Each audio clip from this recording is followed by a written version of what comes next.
Grouping of batteries from current electricity. It is very basic topic. या topic शिवाय आपण असे मोठे मोठे सर्किट्स सॉल्व करू शकणार नाही. तर पहा, जर तुम्हाला हे सर्किट दिलं आणि सांगितलं की या सर्किटमधून किती करंट फ्लो होत आहे, तर तुम्ही इमिडिएटली काय कराल, I is equal to V by R Ohm's law use कराल आणि या ओहम्स लॉनी या सर्किटमधून किती करंट फ्लो होत आहे हे तुम्ही इमिडिएटली सांगाल. पण या सर्किटच्या जागेवर जर तुमच्या समोर असं सर्किट आलं तर पहा, I is equal to V by R, तर व्ही या सर्किटमध्ये एकच बॅटरी होती म्हणून तुम्ही व्ही घेऊ शकलात. या सर्किटमध्ये एकच एक्सटर्नल रेजिस्टर आहे त्यामुळे आरच्या जागेवर हा रेजिस्टर घेऊ शकलात. पण या सर्किटमध्ये पहा, व्ही साठी किती ऑप्शन्स खुले आहेत. व्ही साठी इथे एक बॅटरी आहे, इथे एक बॅटरी आहे. मग या दोन बॅटरीपैकी कोणती बॅटरी घ्यायची, का दोघांची ॲडिशन घ्यायची, का दोघांची सबट्रॅक्शन घ्यायची, नेमकं काय घ्यायचं हे कन्फ्युजन होईल. त्यामुळेच आपल्यासमोर हा टॉपिक आहे, grouping of batteries, that is parallel connection of batteries. Last लेक्चरमध्ये आपण पाहिलं या दोन बॅटरीज एकमेकांना सिरीजमध्ये जोडल्या होत्या, त्यावेळेस काय होतं ते आपण पाहिलं. या लेक्चरमध्ये या दोन बॅटरी पॅरललमध्ये जोडल्या तर काय होईल, त्यांचा इक्विव्हॅलंट EMF काय असेल हे आपण फाइंड करणार. म्हणजे या व्हीच्या जागेवर आपल्याला काय घ्यावं लागेल, I is equal to equivalent EMF divided by R. आरच्या जागेवर आपल्याला घ्यावं लागेल इक्विव्हॅलंट रेजिस्टन्स. तर या सर्किटमध्ये पहा, इथे R1 आहे, that is internal resistance of battery number 1. इथे R2 आहे, that is internal resistance of battery number 2. इथे external resistor having resistance R इथे आहे. मग R2 आणि R1 यांचा इक्विव्हॅलंट रेजिस्टन्स किती येतो हे पण आपल्याला इथून शिकायला भेटेल.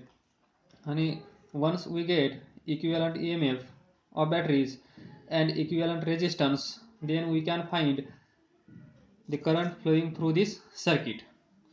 तर पहा, हे एक क्लोज लूप आहे आणि असं सर्किट तुमच्या जेव्हा समोर येईल तेव्हा तुमच्या समोर लागलीच कोण आला पाहिजे, किरचॉफ्स लॉज. पहिला लॉ काय आहे, टोटल किंवा algebraic sum of all the currents coming towards junction point is equal to 0. And second law, the algebraic sum of potential difference in closed circuit is goes to 0. तर आपण इथे use करणार second law, त्याला म्हणतो आपण KVL, आणि तो असतो समेशन ऑफ पोटेन्शियल डिफरन्स और drop in close circuit is equal to 0. तर जेव्हा जेव्हा आपण किरचॉफ सेकंड लॉ वापरणार तेव्हा तेव्हा आपण काय करणार, या सर्किटमधून सर्वप्रथम एक बॅटरी तुम्हाला सिलेक्ट करायची आहे आणि त्या बॅटरीमधून किती करंट फ्लो होत आहे ते आपण डिसाईड करायचं आहे. आणि तो डिसाईड केलेला करंट या सर्किटमधून फिरून आल्यानंतर त्या बॅटरीला तोच करंट भेटला पाहिजे. हे आपल्याला सर्वात अगोदर किरचॉफ्स लॉ वापरत असताना करावं लागेल. तर आपण बॅटरी नंबर 1 सिलेक्ट करूया आणि बॅटरी नंबर 1 मधून आपण असं कन्सिडर करूया की इथून I करंट बाहेर येत आहे. जेव्हा तो करंट इथे येईल जंक्शन पॉइंट, त्यावेळेस काही करंट इकडे जाईल आणि काही करंट इकडे येईल. तर इकडे जाणारा करंट आपण I1 कन्सिडर करूया आणि इकडे जाणारा करंट किती असेल, मग या साईडला टोटल करंट I, इकडे गेला I1, तर इथे किती असेल, I मायनस I1 एवढा करंट या सर्किटमधून फ्लो होत असेल. I मायनस I1 इथे किती येईल, I मायनस I1 इथे किती असेल, I मायनस I1 इथे किती येईल, I मायनस I1. परत पहा, इथे आल्यानंतर इकडून पहा, इकडून किती करंट येत आहे, पहा I1 इथून येत आहे, I मायनस I1 इकडून येत आहे. तर इथे आल्यानंतर हे दोन करंट भेटतील आणि यांची काय होईल, सम. तर सम किती येईल, I minus I1 plus I1. पहा, मायनस प्लस कॅन्सल होईल आणि इथे करंट किती येईल, I1 I, आणि हाच करंट पहा बॅटरीतून किती करंट आपण घेतला होता आय, तोच करंट बॅटरीला भेटला आय, तेव्हा आपण हे करंट डिस्ट्रीब्युशन केलेलं हे बरोबर आहे असं म्हणायला हरकत नाही. ही झाली स्टेप नंबर 1. त्यानंतर स्टेप नंबर 2. आलं का लक्षात? पहा, करंट एक बॅटरी सिलेक्ट करायची आहे, त्या बॅटरीमधून निघणारा करंट आपण डिसाईड करायचा आहे आणि तो इथे आपण डिसाईड केला आहे आय. तो करंट इथे आल्यानंतर इथे जंक्शन पॉईंट आहे, काही करंट इकडे जाईल, काही करंट इकडे येईल. तर या साईडला जाणारा करंट आपण I1 कन्सिडर केला. मग इकडून येणारा आय असेल, इकडे I1 जात असेल, तर या साईडला किती करंट जाईल? I minus I1. तोच करंट या सर्किटमधून फ्लो होत असेल. पहा, इथपर्यंत I मायनस I1 तोच करंट येईल. इथे आलेला I1 या सर्किटमधून इथे पोहोचेल. मग दोन्ही करंट इथे भेटतील. मग या दोघांची सम होईल, algebraic sum. That is I minus I1 plus I1. Minus plus cancel होईल आणि आपल्याकडे शिल्लक असेल करंट I. मग इथे करंट किती असेल? या जंक्शन पॉईंटच्या नंतर, just after this junction point is I. आणि पहा, हाच करंट इथे येणार आहे या बॅटरीला, दॅट इज I. पहा, इनिशियली आपण I करंट कन्सिडर केला होता. फायनली त्या बॅटरीला किती करंट पोहोचला आहे? I. तेव्हा आपण असं म्हणू शकतो की आपण केलेलं करंट डिस्ट्रीब्युशन हे बरोबर आहे. नेक्स्ट स्टेप असेल, एक पाथ कन्सिडर करायची आहे. पाथ ही असेल आपली पाथ. याला काय म्हणतो आपण?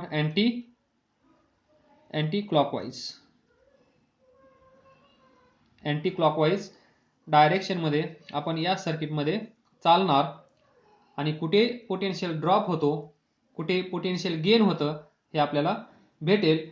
आणि सिंपल इक्वेशन लिहिणार आणि ते इक्वेशन सॉल्व्ह केल्यानंतर आपल्याला इक्विव्हॅलंट EMF आणि इक्विव्हॅलंट रेजिस्टन्स भेटून जाईल. तर आपण आता स्टार्ट करूया. पहा, KVL हा लॉ वापरण्यासाठी तुमच्याकडे असला पाहिजे क्लोज लूप, हे विसरू नका. तर पहा, क्लोज लूपसाठी इथे 2 लूप आहेत. पहा, या साईडचं हे आणि त्याच्यानंतर हे, त्याच्यानंतर हे आणि हे खालचा लूप. पहा, इथून सुरुवात केली तर हा एक लूप, हा पहा हा लूप, त्यानंतर हा लूप, इथून आलो, इकडे आलो, परत इथे आलो, परत इथे आलो, परत इकडे गेलो. जसा करंट फ्लो होत आहे ती असेल आपली क्लोज लूप. तर आपण वरच्या साईडचा पहिला क्लोज लूप कन्सिडर करूया आणि स्टार्ट करूया या बॅटरीपासून. तर पहा, परत हा रेजिस्टर R, हा पॉइंट A, हा पॉइंट B, याच्यातून जाणारा करंट I असेल, तर पोटेन्शियल ड्रॉप अक्रॉस AB किती असेल? IR. पण आपण सिलेक्ट केलेली पाथ अशी असेल, डायरेक्शन ऑफ करंट असे असेल, जेव्हा हे ॲरो मॅच होतील, म्हणजेच डायरेक्शन दोघांची सेम असेल, तेव्हा होत असतो ड्रॉप. म्हणजे इथे घ्यावं लागेल निगेटिव्ह साईन. त्यानंतर हा पॉइंट A, हा पॉइंट B, हा रेजिस्टर R, करंट जात आहे या साईडला. आपण सिलेक्ट केली ही पाथ, तर हे दोघं एकमेकांना अपोजिट आहेत. म्हणजे आपण कन्सिडर केलं या करंटनुसार या साईडला करंट जात आहे. पहा, तर A टू B जात असताना करंट या साईडला जात आहे, म्हणजे ड्रॉप A टू B होणार. पण आपण सिलेक्ट केलेली पाथ कशी आहे? B to A. मग A टू B ड्रॉप होत असेल, तर B टू A काय होत असेल? गेन. इकडून इकडे लॉस आणि इकडून इकडे गेन. मग या केसमध्ये आपण पोटेन्शियल ड्रॉप अक्रॉस AB घेणार प्लस IR. हे झालं रेजिस्टरसाठी. काय कराल मग बॅटरीसाठी? बॅटरीसाठी एकदम सोपं. ही बॅटरी, हे पॉझिटिव्ह टर्मिनल, हे निगेटिव्ह टर्मिनल. ज्या घरी तुम्ही जाणार त्या घरचं जे साईन असेल ते साईन असेल आपल्या EMFचं, म्हणजे ड्रॉप किंवा गेन. तर पहा, जर तुम्ही इथून इथे गेलात या डायरेक्शनमध्ये तर असेल प्लस E. जर तुम्ही पॉझिटिव्ह टर्मिनल, निगेटिव्ह टर्मिनल. तुम्ही इथून इथे गेलात तर पहा कुठे गेलात, इथून इथे म्हणजे असा, तर काय असेल पॉझिटिव्ह टू निगेटिव्ह म्हणजेच मायनस EMF E. तर याचा यूज करून आपण इक्वेशन लिहिणार. पहिलं सर्किट पहा, इथून सुरुवात करणार. तर हे आहे निगेटिव्ह टर्मिनल, हे आहे पॉझिटिव्ह टर्मिनल. तर निगेटिव्ह टू पॉझिटिव्ह EMF किती आहे E1. तर काय असेल मग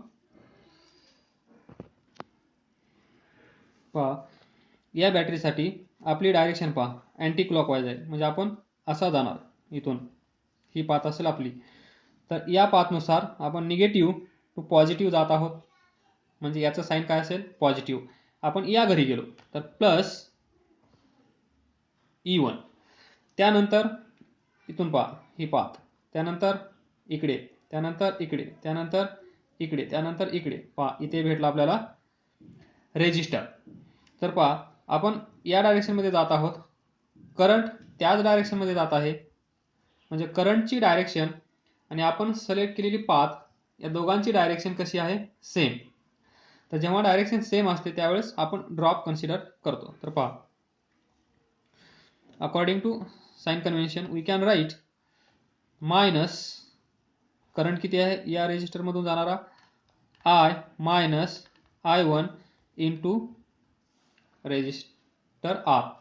त्यानंतर इथे आलो, ही पहा पाथ, परत इथे, परत इथे, परत इथे काहीच नाही, परत इथे, परत इथे, परत इथे, परत इथे. बघा एक इंटरनल रेजिस्टन्स भेटला आपल्याला या बॅटरीचा. तर पहा आपण असे जात आहोत या साईडला, म्हणजे right to left. Direction of current कशी आहे तशीच सेम आहे, म्हणजे इथे ड्रॉप होणार, म्हणजेच मायनस साईन येणार. तर मायनस करंट किती जात आहे या इंटरनल रेजिस्टन्समधून I, हा I करंट, त्याचा internal resistance R1 is equal to 0. तर पहा जी आपण पाथ सिलेक्ट केली त्याच्यामध्ये कोण कोण आहे, एक बॅटरी आहे, बॅटरी घेतली. त्यानंतर इथे रेजिस्टर R भेटला, R घेतला. त्याच्यानंतर इथे इंटरनल रेजिस्टन्स भेटला R1 घेतला, म्हणजे कुठलाही कॉम्पोनंट मिस झालेला नाहीये. तर हे इक्वेशन बरोबर आहे. याला इक्वेशन नंबर 1 द्या. त्यानंतर ही पाथ सिलेक्ट करा, या बॅटरीपासून सुरुवात करूया आपण इथून. तर पहा या बॅटरीसाठी anti clockwise, again anti clockwise या डायरेक्शनमध्ये, हे काही नाहीये. तर इथून आपण जाणार. तर पहा हे निगेटिव्ह, हे positive, negative to positive. EMF E2 काय असेल प्लस E2. त्याच्यानंतर आपण असे जाणार इथे, नंतर इकडे जाणार, नंतर इकडे जाणार, परत इकडे येणार, परत इकडे, परत हा रेजिस्टर भेटला. तर पहा या रेजिस्टरमधून जाणारा करंट काय आहे I minus I1. Value of resistor किती आहे R. तर पहा आपण या डायरेक्शनमध्ये जात आहोत, करंटची डायरेक्शन पण तीच आहे, तर काय असेल निगेटिव्ह साईन. त्यानंतर पहा इथे येणार, पहिल्या कंडिशनमध्ये आपण इकडे गेलो, आता आपण इकडे येणार, इकडे येणार, परत इकडे येणार, परत इकडे येणार. पहा इथे या सर्किटमध्ये पहा करंट कुठे आहे I1 येत आहे इकडे. पहा या सर्किटमध्ये I1 करंट आहे, लक्षात घ्या I1 करंट इकडून येत आहे असा, अलग लक्षात. आणि आपण जात आहोत त्याच्या अपोजिट डायरेक्शनमध्ये. पहा I1 करंट इथून येत आहे आणि असा इकडे जात आहे, इथे ऍड झाला होता मगाशी आपण पाहिलं. पण आता या सर्किटमध्ये आपण या डायरेक्शनमध्ये जात आहोत. तर डायरेक्शन ऑफ करंट या डायरेक्शनमध्ये आहे, म्हणजे लेफ्ट टू राईट आहे. आपण जात आहोत राईट टू लेफ्ट, म्हणजे अपोजिट डायरेक्शनमध्ये. तर काय होईल इथे पोटेन्शियल गेन, म्हणजे साईन कोणतं येईल प्लस. दॅट इज त्याच्यातून जाणारा करंट किती आहे I1. या सर्किटमधून जाणारा करंट I1 आहे, याची व्हॅल्यू किती आहे R2 इज इक्वल टू 0. एक बॅटरी, दोन रेजिस्टर, एक बॅटरी, हा एक रेजिस्टर याला इक्वेशन नंबर 2 आपण देऊ शकतो. तर पहा नेक्स्ट स्टेप महत्वाचे आहे स्टार. इक्वेशन नंबर 1 ला इथे पहा R1 आहे, तर लक्षात कसं ठेवणार, इथे पहा इंटरनल रेजिस्टन्स पहिल्या इक्वेशनचा काय आहे R1, तर त्या इक्वेशनला R2 ने मल्टिप्लाय करा. त्यानंतर इक्वेशन नंबर 2 मध्ये पहा इंटरनल रेजिस्टन्स R2 आहे, इथे पहा, तर या इक्वेशनला मल्टिप्लाय करा R1 क्रॉस, R1 ला R2 आणि R2 ला R1 क्रॉस मल्टिप्लाय करा. ही स्टेप लक्षात ठेवा, हे नाही विसरलात तर काही प्रॉब्लेम होणार नाही या डेरिव्हेशन मध्ये. तर पहा मग इक्वेशन नंबर 1 काय येईल, E1 R2, त्यानंतर मायनस I1 R हा R2, त्यानंतर minus R1 R2 is equal to 0. त्यानंतर from second equation E2 multiply कशाने करत आहोत आपण आता R1 मायनस I1 हा R हा R1 इथे पहा plus I1 R2 R1 is equal to 0. 3 4 पहा आपलं काम महत्वाचं काम झालेलं आहे. इथून पुढे सिंपल कॅल्क्युलेशन्स. तर पहा तर काय करावं लागेल, हे बॅटरी जे आहेत ना, बॅटरी एका साईडला आणण्याचा प्रयत्न करा. अगोदर हा ब्रॅकेट सॉल्व करून घ्या. E1 R2 मायनस काय होईल R R2 मायनस प्लस नंतर I1 R2 त्याच्यानंतर minus R1 R2 is equal to 0. त्यानंतर हे equation E2 R1 minus R1 R1 त्यानंतर minus plus I1 R1 plus I1 R2 is equal to 0. परत नवीन equation 5 6. तर आता या इक्वेशन मध्ये काही करण्याची गरज नाहीये, फक्त या टर्म्स एका साईडला घ्या. म्हणजेच कसं लिहिता येईल, E1 R2 is equal to, हे सर्व राईट साईडला घेऊन जा, R2 हे, त्यानंतर हा मायनस आहे प्लस झाला, हा प्लस आहे मायनस होईल I1 R2 ही टर्म, त्यानंतर हा मायनस आहे प्लस होईल R1 R2. या इक्वेशनला पण तसंच करा. E2 R1 is equal to, हा मायनस आहे तिकडे जाऊन प्लस होईल R1, हा मायनस होईल I1 R1, हा प्लस आहे मायनस होईल I1 R1 R2. 7 8. Next simply add 7 plus 8. तर काय भेटेल पहा, या साईडला E1 R2 plus E2 R1, या साईडला पहा जसाच तसं लिहा R2 मायनस I1 R2 हा plus R1 R2 plus R1 हा मायनस I1 R1 हा मायनस I1 R1 R2. बस. तर पहा आपल्याला काय करायचं आहे, या इक्वेशन वरून I is equal to V bye R असा फॉर्मॅट तयार करायचा आहे. तर या सर्किट मधून जाणारा करंट किती आहे, I मायनस I1. तर या राईट साईडला I मायनस I1 आणण्याचा प्रयत्न करा. काय आणायचंय, I मायनस I1, कारण एवढा करंट या सर्किट मधून फ्लो होत आहे. तर पहा म्हणजे I जिथे जिथे असेल ती टर्म कॉमन घ्या, इथे I आहे म्हणजे ब्रॅकेटमध्ये काय असेल मग R2, परत I कुठे आहे इथे प्लस साइन आहे, R1 R2, त्यानंतर I कुठे आहे इथे प्लस R1, हा ब्रॅकेट क्लोज. त्यानंतर I1 कुठे कुठे आहे ते पहा, I1 पहा, हे झालं, हे पण झालं आणि हा पण झाला. तर I1 इथे आहे, मायनस I1 ब्रॅकेटमध्ये काय असेल, मायनस बाहेर घेतला तर ब्रॅकेटमध्ये प्लस असेल, तर पहा R2. त्यानंतर I1 अजून कुठे आहे इथे, मायनस बाहेर घेतला आहे आपण इथे, तर ब्रॅकेटमध्ये असेल प्लस, लिहायची गरज, प्लस R1. त्यानंतर हा पण मायनस आपण बाहेर घेतला इथे, तर I1 कॉमन घेतला तर ब्रॅकेटमध्ये काय असेल प्लस R1 R2. तर इथे बारकाईने पहा, आपल्याला पाहिजे I minus I1 he term पाहिजे. तर पहा I मायनस I1, तर हा ब्रॅकेट पहा R2 R2 R1 R2 R1 R2 R1 R1, म्हणजे हा ब्रॅकेट आणि हा ब्रॅकेट सेम आहे. तर ती ब्रॅकेट मधली क्वांटिटी कॉमन घ्या, म्हणजे आपल्याला भेटेल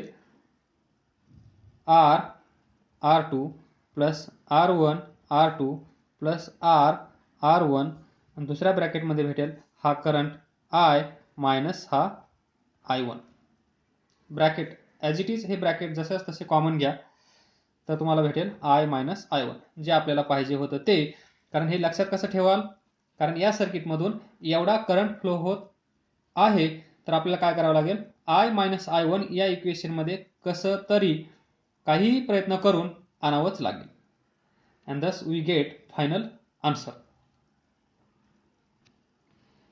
Now see here this term E1 R2 E1 R2 E2 R1 E2 R1. next हा bracket R2 R1 R2 R1 आणि दुसरा bracket I minus I1. As it is copy केलं. Next we will continue on this page. पहा, आपल्याला पाहिजे I is equal to V bye R, हे विसरू नका. या इक्वेशनला असा आणण्याचा आपण प्रयत्न करत आहोत. तर पहा, I म्हणजे करंट पासिंग थ्रू सर्किट. तर या सर्किटमधून एवढा करंट फ्लो होत आहे, आपण डिसाईड केला आहे. तर पहा I minus I1 is equal to E2 R1 plus E1 R2 divided by this R2 R1 R2 plus R1. पहा, करंट EMF रेजिस्टर्स सेम दिसत आहे. थोडंसं याला मॉडिफाय करण्याचा प्रयत्न करू, म्हणजे सिम्प्लिफाय. तर पहा E2 R1 E1 R2 divided bye हा R कोणता आहे, या सर्किटमधला एक्सटर्नल रेजिस्टर, त्याला कॉमन घ्या R. मग ब्रॅकेटमध्ये काय असेल R1 प्लस R2, ही टर्म R कॉमन, ब्रॅकेटमध्ये काय असेल R1 प्लस R2, त्यानंतर हे R1 R2, त्यानंतर left side I minus I1. या साईडचं काम झालं आहे, फक्त इकडे आपण सिम्प्लिफाय करत आहोत, अदरवाईज इथं पण आपलं झालेलं आहे. तर पहा R1 प्लस R2, इथे R1 आणि R2 आहे, तर divide numerator and denominator by R1 plus R2. तर काय भेटेल R1 E1 R2 divided by R1 plus R2. न्यूमरेटरमध्ये आपण डिवाइड केलं, सिमिलरली डिनॉमिनेटरमध्ये पण डिवाइड करा. R याला डिवाइड केल्यानंतर हा कॅन्सल होईल, R राहील, प्लस हा R1 R2 divided by R1 plus R2, this bracket. Left side I minus I1. Next I minus I1 is equal to, पहा याला आपण E नॉट लिहिणार, that is equivalent EMF of two batteries when connected in parallel. जेव्हा दोन batteries parallel मध्ये आपण join करू. इथे पहा, ही बॅटरी आणि ही बॅटरी एकमेकांना कशी जोडण्यात आली आहे, पॅरलल. जेव्हा दोन बॅटरीज तुम्हाला सर्किटमध्ये एकमेकांना पॅरलल दिसतील त्याच वेळी तुम्हाला त्यांचं इक्विव्हॅलंट ईएमएफ असं काढतात हे आठवलं पाहिजे. म्हणून याला आपण लिहिणार E nought divided by R. हा आर म्हणजे एक्सटर्नल रेजिस्टर या सर्किट मधला. त्यानंतर पहा R1 R2 upon R1 plus R2, याला आपण लिहूया आर नॉट. तर पहा आर नॉट काय असेल, R1 R2 upon R1 plus R2. आणि हे कधी येतं, जेव्हा ते दोन रेजिस्टर्स एकमेकांना पॅरलल असतात. हा एक रेजिस्टर, हा एक रेजिस्टर एकमेकांना R1 हा R2 हे पॅरलल असतील त्यावेळेस यांचा इक्विव्हॅलंट कसा येतो, त्या दोघांचा प्रोडक्ट डिवायडेड बाय त्या दोघांची सम, पॅरलल कॉम्बिनेशन ऑफ रेजिस्टर्स, त्यानुसार हे येतं. आणि ते पहा, ही बॅटरी या बॅटरीला कशी जोडण्यात आली आहे, पॅरलल. तर या दोघांचं काय होईल, पॅरलल कॉम्बिनेशन नुसार इक्विव्हॅलंट रेजिस्टन्स कसा येईल, R1 R2 divided by R1 plus R2. तेच इथे आलं आहे. That is we considered R not. आणि न्यूमरेटरला E2 पहा क्रॉस आहे. दुसरी बॅटरी पहिल्या बॅटरीचा इंटरनल रेजिस्टन्स, पहिली बॅटरी दुसऱ्या बॅटरीचा इंटरनल रेजिस्टन्स क्रॉस आहे, आणि divided by this two internal resistance, sum of this two. तर याला आपण सिम्प्लिफाय करून असं लिहिलं, आणि that is now see I is equal to V by R. व्हीच्या जागेवर कोण आला, ई नॉट. आरच्या जागेवर कोण आला, आर प्लस आर नॉट. का आर प्लस आर नॉट का, तर पहा हा R1 हा R2 एकमेकांना पॅरलल आहेत, मग त्यांचा इक्विव्हॅलंट एवढा येईल, हा येईल. आणि या दोघांचा इक्विव्हॅलंट आल्यानंतर हा इक्विव्हॅलंट रेजिस्टन्स या रेजिस्टरला कसा आहे, सिरीज मध्ये, म्हणून या दोघांची सम. लक्षात येतंय का, हा याला पॅरलल आहे, पॅरलल असल्यामुळे या दोघांचा इक्विव्हॅलंट रेजिस्टन्स काय येईल, R1 R2 divided by R1 plus R2. हा या दोघांचा इक्विव्हॅलंट या रेजिस्टरला कसा आहे, या रेजिस्टरला सिरीज मध्ये, म्हणून आर ची जागा कोणी घेतली, पहा आर प्लस या दोघांचा equivalent R not. Ohm's law पहा, I is equal to V by R. R ची जागा आर प्लस आर नॉट, आणि आर नॉट म्हणजे हे दोन इंटरनल रेजिस्टन्स आणि त्यांचा इक्विव्हॅलंट रेजिस्टन्स हा, आणि ई नॉट म्हणजेच equivalent EMF of these two batteries. तर पहा ही एक बॅटरी आहे, ही एक बॅटरी आहे, E1 R1 R2 कशा जोडल्यात, पॅरलल. तर ई नॉट म्हणजे इक्विव्हॅलंट रेजिस्टन्स, फास्ट जर करंट थ्रू दिस सर्किट काढायचा असेल तर व्ही बाय आर हा ऑप्शन आपल्याकडे आहे. तर व्ही म्हणजे ह्या दोन बॅटरीज एकमेकांना पॅरलली जोडल्या आहेत, तर तुम्ही व्ही म्हणजे जिथे काय असेल, ई नॉट बाय आर. तर ई नॉटची व्हॅल्यू कशी काढा, फास्ट पहा, E1 क्रॉस दुसऱ्याचा इंटरनल रेजिस्टन्स प्लस ईएमएफ या बॅटरीचं पहिल्याचा इंटरनल रेजिस्टन्स, आणि या दोघांची सम R1 प्लस R2. इमिडिएटली तुम्ही हा इक्विव्हॅलंट काढाल म्हणजे तुम्हाला व्हीचा प्रॉब्लेम सॉल्व्ह होऊन जाईल. हे भेटेल रेजिस्टर्स. तर या सर्किटमध्ये पाहायचं, इकडे एक रेजिस्टर आहे आर, हा R1 हा R2 एकमेकांना कशा आहेत, पॅरलल. तर या दोघांचा इक्विव्हॅलंट काय येईल, आर इक्विव्हॅलंट काय येईल, दोघांचा product R1 R2 divided by R1 plus R2. हा झाला या दोघांचा इक्विव्हॅलंट. त्यानंतर या दोघांचा इक्विव्हॅलंट याला कसा आहे, सिरीज मध्ये. तर टोटल रेजिस्टन्स या सर्किटमध्ये किती असेल, हा आर प्लस हे दोघांचं इक्विव्हॅलंट याला सिरीज मध्ये असल्यामुळे R1 R2 divided by R1 plus R2, and that is what we get here, R plus R1 R2 divided by R1 plus R2. पहा डिनॉमिनेटर न्यूमरेटर इथे आहे, हा डिनॉमिनेटर. पहा सेम क्वांटिटी भेटली, सेम लॉजिक. काही रेजिस्टरची चिंता करण्याची गरज नाहीये, फक्त चिंता करा ईएमएफ. ईएमएफ व्यवस्थित तुम्ही इक्विव्हॅलंट फाइंड केला की तुम्हाला त्या सर्किटमधून जाणारा करंट फाइंड करायला इझी जाईल. आलं लक्षात? Small assignment on this. What happens if दोन्ही बॅटरीचे ईएमएफ सेम असेल, दोघांचा internal resistance R1 is equal to R2 असेल, तर कमेंट करा व्हॉट्सॲपवर, याचा आन्सर काय येईल ते सांगा, किंवा डिराईव्ह दिस. याच्या पुढे या कंडिशन वापरून I - I1 काय येतो ते पहा.